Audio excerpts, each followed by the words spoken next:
Aider, halo sobat dari Hendrik Garing, bagaimana kabarnya Mas Yat? Semua oke, masih oke? Kalau oke, bagus. Yap, gimana lebaran kemarin sobat? Lancar kan? Ada yang mudik, ada yang kerja, dan ada yang berada di rumah. Itu semua bagus, karena yang terpenting, apapun yang Anda lakukan, silaturahmi harus tetap terjaga. Seperti yang saya lakukan saat ini, menjaga silaturahmi dengan teman saya, supaya saya dapat minjem HP-nya buat bikin video. Hehe. Oke, di video kali ini, setelah video inspiratif kemarin yang sama seperti biasanya, nggak ada yang nonton. Di video kali ini, saya akan merangkum sebuah film action dari Jason Statham yang berjudul The Transporter tahun 2002. Dan film ini sendiri akan menceritakan tentang aksi seorang supir pengangkut badas atau makmur yang penuh dengan berbagai action di dalamnya. Mami, menurut saya umur 12 tahun adalah bukan masalah. Karena dengan usia 12 tahun itulah kita dengan mudahnya bisa mendidik, kita bisa membentuk sesuai dengan keinginan saya. Maksud kamu, buat jadi istri? Boleh. Oke lah, oke dah, sebelum jatuh lagi, mari kita masuk ke alur ceritanya.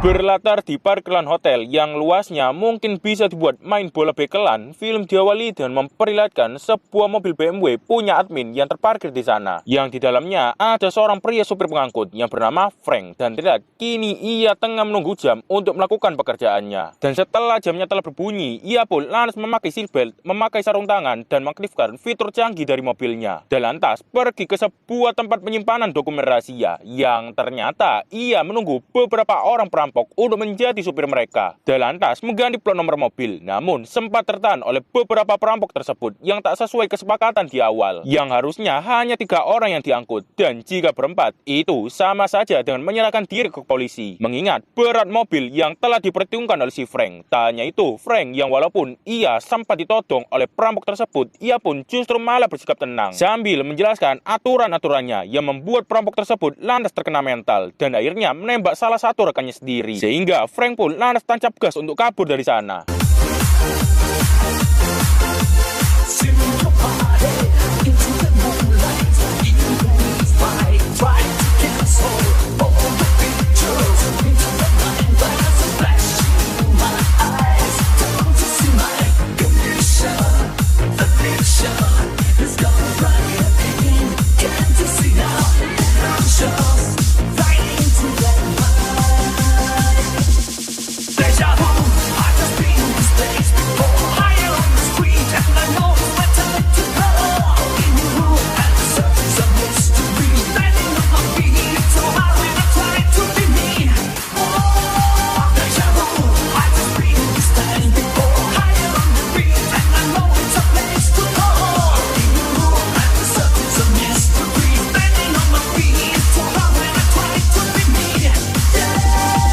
Terlihat Frank pun dapat dengan sangat jago mengendarai mobil tersebut dengan berkelok-kelok ke jalan masuk ke sebuah lompongan dengan kecepatan yang tak main-main tanpa menabrak. Dan karena hal tersebut pula lah, para perampok tersebut pun yang tak bawa antimo lantas mabuk dibuatnya. Tak hanya itu, ia juga bahkan mengetahui jalan tikus dan kapan waktu ditutupnya jalan tersebut yang membuatnya mudah untuk mengelabui para polisi. Hingga sampai saat ia berada di jembatan dan terkepung oleh para polisi di sana, tak disangka Frank yang notabene SIM-nya tak nembak, justru ia membuat mobilnya melompat ke udara ke sebuah truk dengan presisi yang pas, dan yang dimana lagi-lagi membuat para polisi tersebut keteteran dan akhirnya berhasil kabur melewati celah belakang kereta api.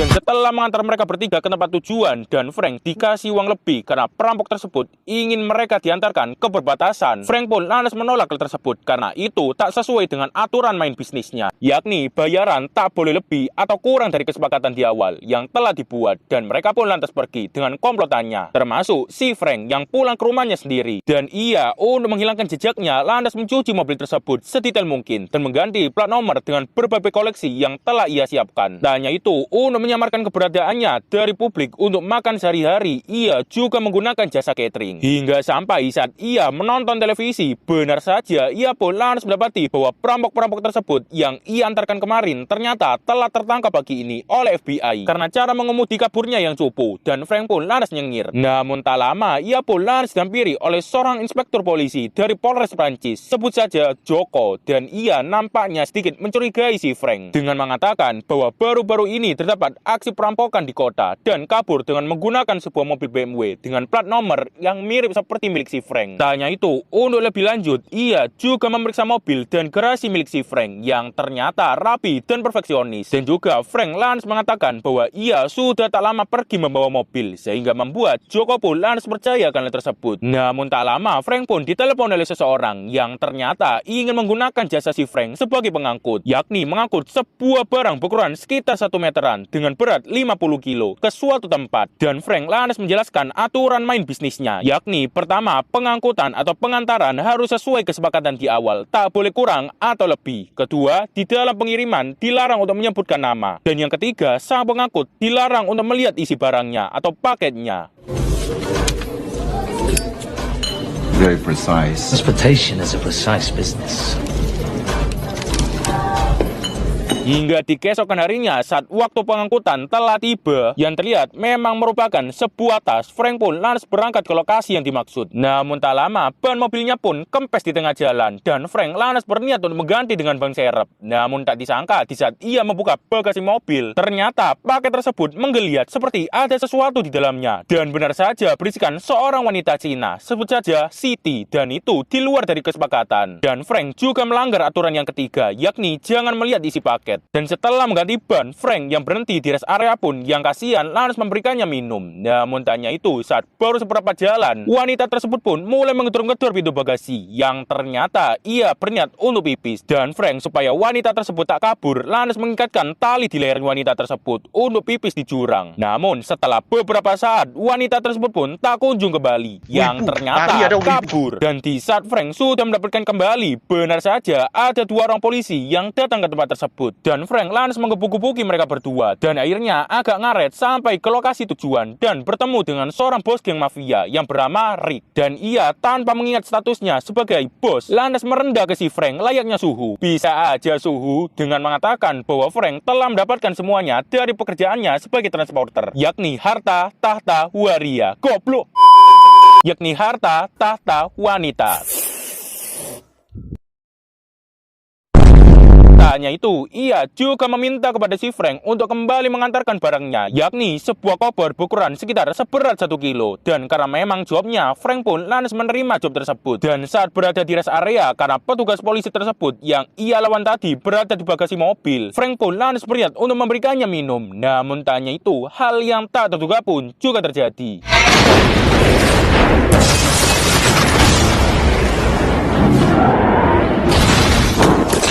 Dan ya, mobilnya pun meledak sehingga dapat disimpulkan bahwa koper tersebut hanyalah jebakan untuk si Frank. Dan untuk itu, Frank pun kini lantas mode serius dan ia datang ke tempat para mafia dan mengacak-ngacak, juga menghajar para mafia tersebut dan juga mengambil sebuah mobil yang mirip seperti miliknya. Namun tak disangka, di dalam mobil tersebut ada lagi si Siti yang menyelinap masuk, dan karena muak, Frank pun sempat berniat untuk meninggalkannya di jalan. Namun karena kasihan takut si Siti diculik oleh om-om peot berkarung, Frank pun lantas membawa ke rumah, dan Frank lantas menanyakan tentang terlibat masalah apakah ia dan siapakah orang-orang tersebut dengan singkat. Dan karena bertele-tele, Frank pun lantas meninggalkannya tidur. Namun tak lama, Siti pun lantas menemukan barang-barang si Frank dahulu yang merupakan mantan militer, dan entah apa penyebabnya Siti pun lantas nyengir dan seperti ada maunya ia mulai bersikap baik ke si Frank. Namun tak lama, ada sang inspektur Joko yang kembali ke rumah dan sepertinya kembali mencurigai si Frank dengan mengatakan bahwa mobilnya dan plat nomor si Frank ditemukan di perbatasan dalam keadaan sudah hancur diledakkan. Dan Frank lantas beralasan bahwa ia tak mengetahui penyebab hal tersebut. Tak hanya itu, hingga sampai saat si Joko melihat mobilnya di bagasi yang memang dari belakang kelihatan normal, namun bagian depannya ringsek akibat yang kemarin. Beruntung Joko pun sempat teralih perhatiannya oleh Frank dan si Siti. Sementara itu, di sisi lain, di rumah sakit terlihat si Rick yang melihat anak buahnya yang telah gelagapan akibat ulah si Frank di tempo waktu yang lalu. Yang lantas membuat si Rick kaget. Tanya itu, ia juga membekap cairan anak buahnya yang membuatnya lantas tewas di tempat.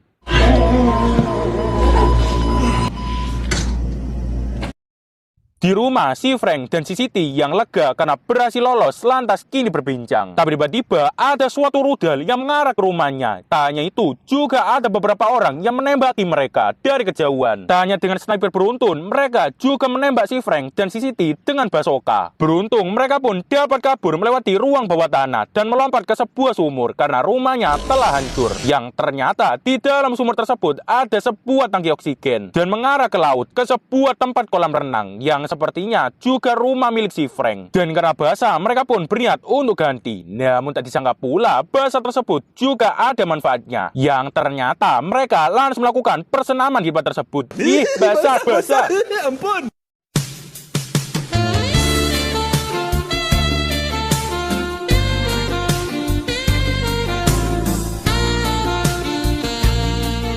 Dan setelah selesai, mereka berdua pun langsung melaporkan hal tersebut ke Inspektur Joko. Dan di saat Joko keluar, ternyata Siti mengekrek situs kepolisian dan menemukan biodata si Rick. Dan Siti setelah keluar langsung mengajak si Frank. Namun si Frank justru menolak. Yang ternyata di saat itu juga terungkap sebuah fakta bahwa ada suatu kontainer yang menculik ratusan orang Asia untuk dijual. Yang salah satunya adalah ayah si Siti. Dan Siti langsung meminta tolong kepada si Frank untuk itu, mengingat karir militernya dahulu. Sehingga dapat disimpulkan bahwa semua hal yang telah terjadi termasuk persenaman barusan, peledakan rumah, dan si Siti yang bersikap baik, semuanya disebabkan oleh si Siti sendiri yang ingin memanfaatkan si Frank. Sehingga Frank mau tak mau harus ikut. Dan untuk itu pula mereka berdua pun pergi ke kantor si Rick untuk membongkar hal tersebut dan juga menanyakan tentang mengapa si Frank yang diincar oleh si Rick. Ya lantas dijawab oleh si Rick karena si Frank telah melanggar aturannya sendiri dengan membuka paketnya. Namun tanya itu datang seseorang Cina abal-abal karena tak bisa bahasa Cina yang ternyata adalah ayah si Siti. Dan si Siti telah berbohong ke si Frank dengan mengatakan bahwa ayahnya adalah salah satu korban. Tanya itu, Siti juga kini menodong ayahnya sendiri untuk memberitahu lokasi kontainer tersebut dikarenakan ayahnya terlibat dalam bisnis haram tersebut. Dan namun tadi disangka pula ayah si Siti menodong si Frank dan Frank lantas digebuki balik. Yang bersamaan di saat itu juga datang si Joko. Dan Joko lantas membawa dan memasukkan si Frank ke dalam sel sempit dan kini meminta ke si Frank untuk bersifat kooperatif dan jujur tentang siapakah si Frank dan terlibat dalam hal apakah dirinya. Dan Frank lantas menceritakan tentang segala sesuatunya tentang pekerjaannya si Siti dan soal kontainer tersebut yang menculik ratusan orang Asia untuk dijual. Yang ternyata si Joko mengeluarkannya karena percaya kepada si Frank untuk mengatasi hal tersebut dalam waktu 24 jam mengingat skill militer yang dimiliki oleh si Frank. Dan mereka dengan berpura-pura si Joko yang ditodong lantas keluar dari kantor dan pergi ke armada dan menaiki sebuah sampan kecil agar si Frank dapat menyelesaikan hal tersebut.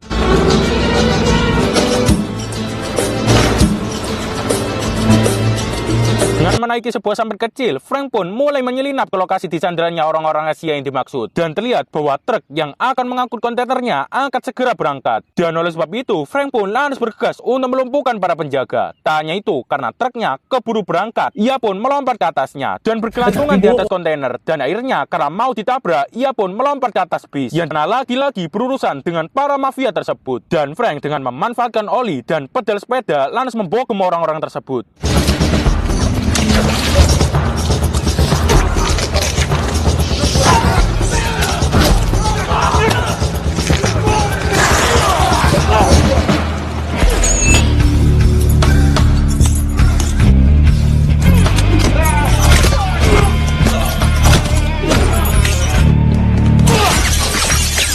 Pun kabur melompat ke laut dan dibakar oleh kroco-kroco si Rick. Beruntung ia pun dapat selamat karena ia mencium orang botak dengan mengambil nafasnya dan akhirnya kembali mengejar kontainer tersebut. Namun karena mobilnya ngeblank di tengah jalan, ia pun langsung menyikat dan menodong seorang sopir pesawat. Dan ia dengan menyuruh pilot tersebut untuk menelpon si Joko lantas terjun ke atas kontainer dengan menggunakan sebuah parasut sehingga membuat orang-orang tersebut lantas keketeran, termasuk si supir yang dimana dia terjun bebas ke dalam jurang.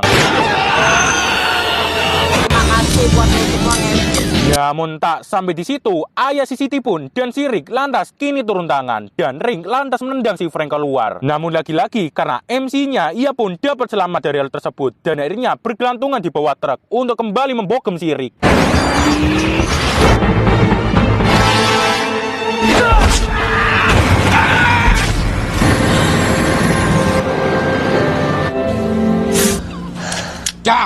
Dan benar saja, dikira mati, ada kembali orang Cina bala-balan tersebut yang menodong sampai ke tepi jurang. Namun tanya itu, hal yang tak terduga pun juga terjadi.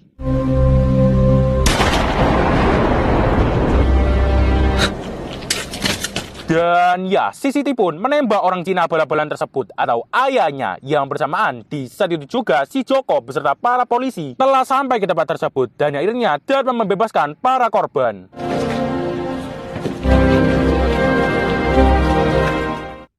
Dan ya, film pun selesai.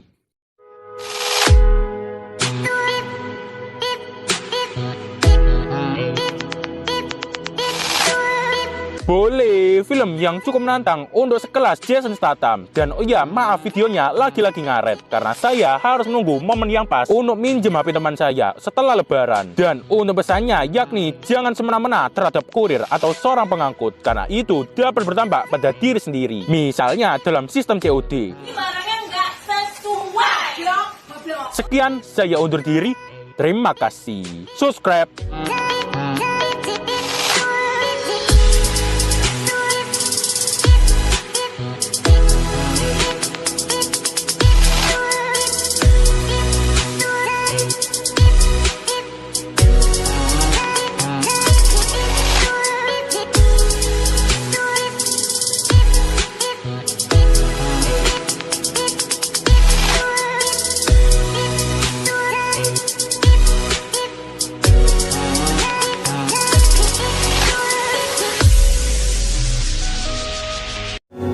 Perjalanan jalan-jalan, ku berjalan-jalan, jalan di jalanan.